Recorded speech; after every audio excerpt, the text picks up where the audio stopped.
Torn இயர்லோப் அதாவது தோடு போட்டு காது இழுத்துட்டு வந்துருச்சு. அந்த ஹோல் ரொம்ப பெருசாயிடுச்சு அப்படின்னா, அத கரெக்ட் பண்றதுக்கு வந்து இயர்லோப் ரிப்பேர் ப்ரொசீஜர். இதுல வந்து நெறைய ஸ்கேம் நடக்குது இப்போலாம். அத வந்து நம்ம க்ளூ போட்டு ஒட்டுறோம் அப்படின்னு ஒரு பார்ட் ஆஃப் பீப்பிள் சொல்றாங்க. இல்ல பார்லர்லலாம் பார்த்தீங்கன்னா, அது ஆசிட் வச்சு கரெக்ட் பண்றோம் அப்படிங்கிறாங்க.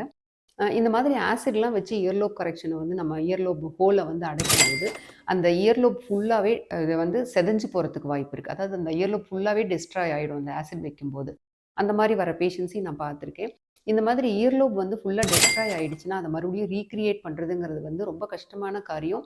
அப்படியே பண்ணுனாலும் நேச்சுரலான இயர்லோப் மாதிரி வராது. அப்புறம் இந்த க்ளூ போட்டு ஒட்டுறதும் நீங்க பார்த்தீங்கன்னா, அந்த க்ளூ வந்து ஒட்டாம போறதுக்கு வாய்ப்பு இருக்கு. ப்ராப்பரா லோக்கல் அனஸ்தீசியா குடுத்து, அந்த இயர்லோப் எட்ஜஸ் ட்ரிம் பண்ணிட்டு, சூச்சர் பண்றது மட்டும் தான் இயர்லோப் வந்து அந்த பெருசான இயர்லோப கரெக்ட் பண்றதுக்கு ப்ராப்பரான டெக்னிக்.